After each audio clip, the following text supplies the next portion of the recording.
Patrick, quand même, il vient de partir au 8, sinon il n'est pas du 8.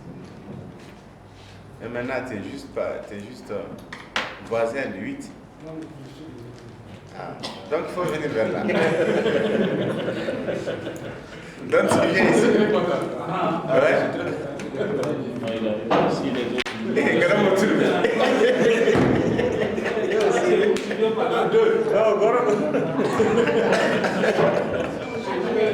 Il a raison, si d'autres me disent les racines, si d'autres fuient les racines, là, il est obligé.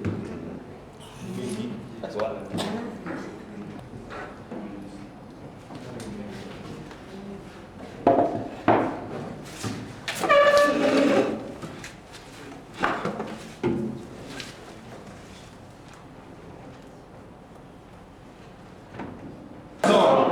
Nous bâtissons. Vive les bâtisseurs.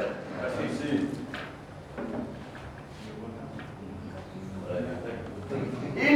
Nous bâtissons. Nous bâtissons. Vive les bâtisseurs. Merci. Merci, Gabriel. Monsieur Bobo.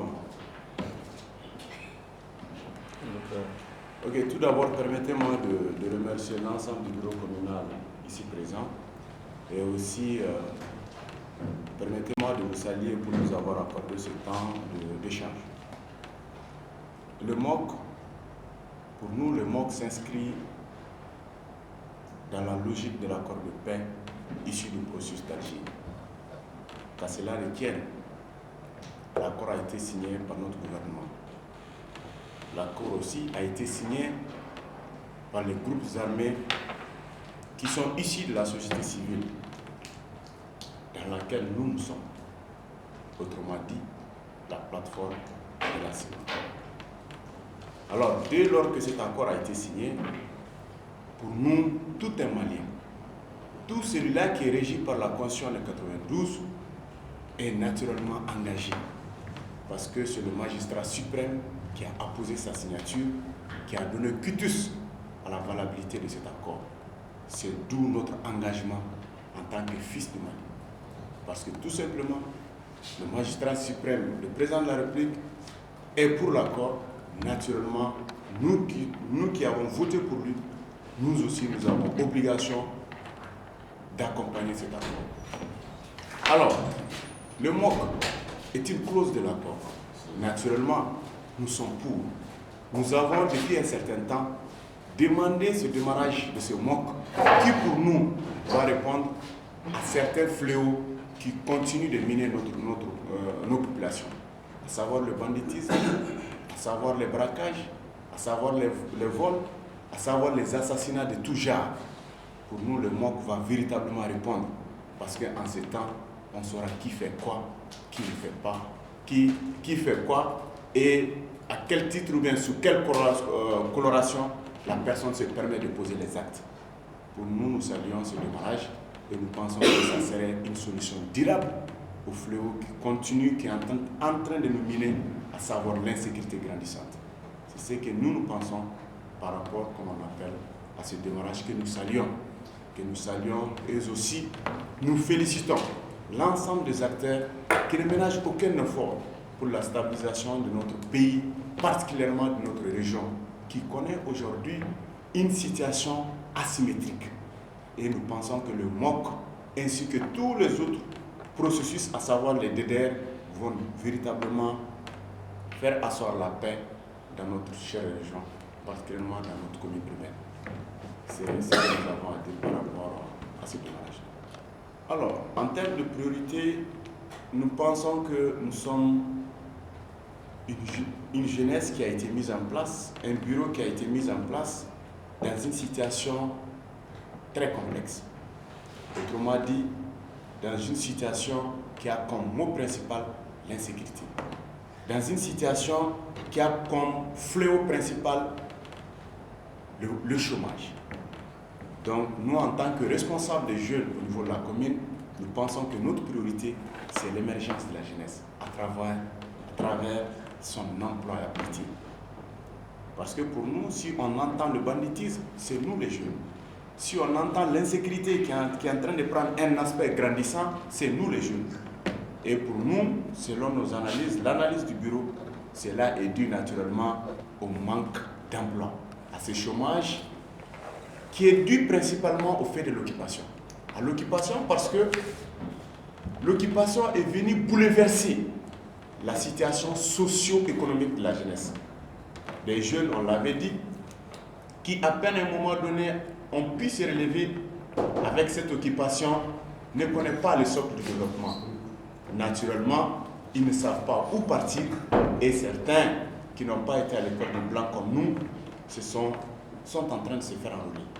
Et pour nous, si toutefois nous nous inscrivons dans cette logique d'émergence à travers l'employabilité, nous pouvons véritablement répondre, n'est-ce pas, à ces fléaux-là. Notre deuxième priorité, c'est de faire la promotion de la cohésion sociale. Parce que la crise que nous avons connue a fragilisé notre tissu social.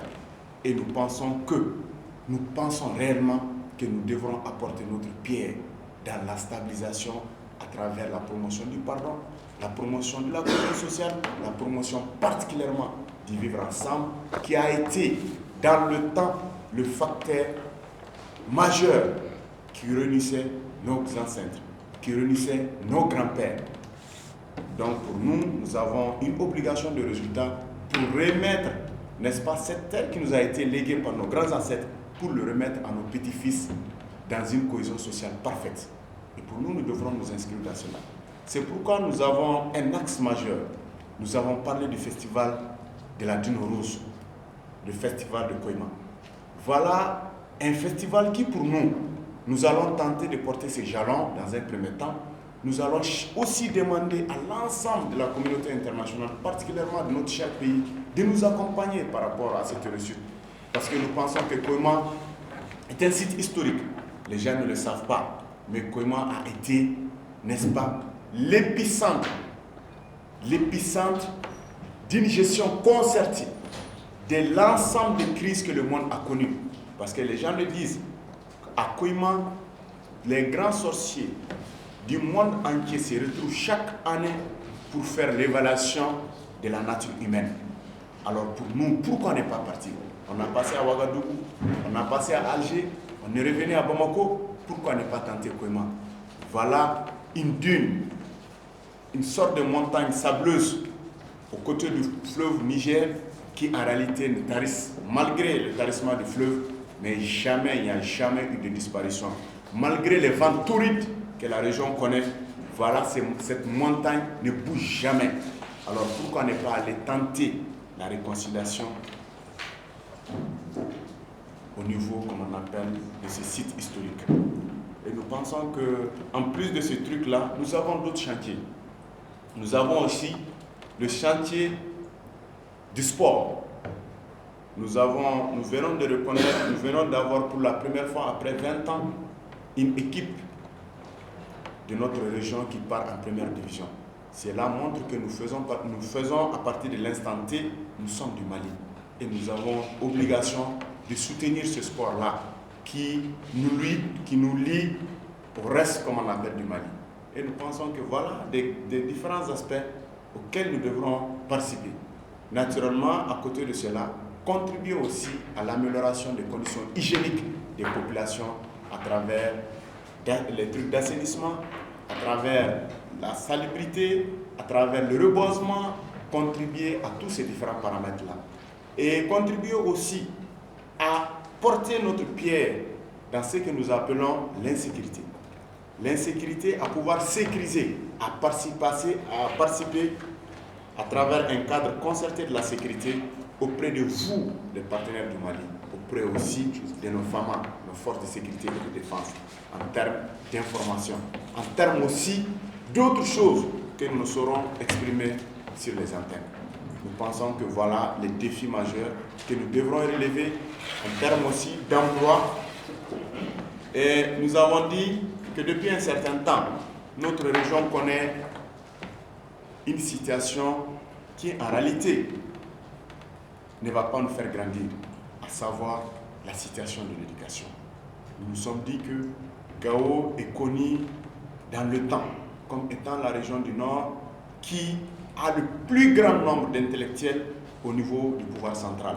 Et nous pensons que nous devrons apporter notre pierre dans ce que nous appelons la relance du niveau des élèves à travers l'éducation. Et nous pensons que nous aurons organisé des cours, des concours d'art oratoire, des concours d'excellence pour que notre région puisse être ce qu'elle a été dans le temps, pour que nous puissions aussi être ce que nos ancêtres ont été, pour que nous puissions être ce que nos pères sont et nos oncles aujourd'hui dans le pouvoir central. Nous avons une obligation de résultat de niveau, c'est pourquoi nous allons véritablement aider nos élèves à travers les concours, à travers autre chose pour pouvoir, n'est-ce pas, répondre à ces cris de cœur que nous avons trouvés dans le temps et que nous souhaiterons remettre, n'est-ce pas, laisser en bonne et uniforme, comme le disent les militaires. Merci.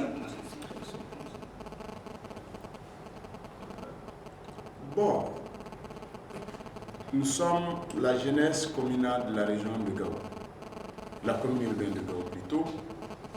Nous pensons que notre cri de cœur s'inscrit dans le cadre de la stabilisation de notre chère commune, de notre région de façon générale, particulièrement de notre commune urbaine. Nous pensons à l'endroit d'abord de notre État. Nous pensons que les efforts doivent être consentis. Les efforts doivent être redoublés encore pour que véritablement cette ville qui a connu en 2012 le vent de l'occupation, qui a chamboulé tout le processus de paix et de cohésion, nous pensons que l'État du Mali doit pouvoir ménager des efforts pour que l'accord de paix puisse être réellement mis en œuvre. Véritablement mettre l'accord de paix qui pour nous, en réalité, est une solution à la crise que nous avons connue en 2012. À l'endroit de la communauté internationale, nous les remercions, nous les félicitons. Nous pensons aussi qu'ils doivent doubler d'efforts pour accompagner cette nation qui a connu la plus grande crise de son histoire en 2012, à véritablement poser ses jalons de paix et de cohésion sociale. À travers quoi? À travers l'accompagnement dans la mise en œuvre effective de l'accord de paix, en commençant par le processus de DDR qui permettra de stabiliser, qui permettra aussi de mettre en hors état de nuire ceux-là qui profitent de cette histoire, de cette situation anarchique pour poser des actes condamnables par nos textes et par nos différents codes qui régissent notre justice. À l'endroit de tout le monde, nous pensons que nous devrons nous donner les mains, les coudes pour aider notre État, pour aider la communauté internationale pour réussir ce challenge, pour réussir ce défi qui s'appelle la paix, qui s'appelle la stabilisation, qui s'appelle le développement. Unis, nous bâtissons. Vive les bâtisseurs.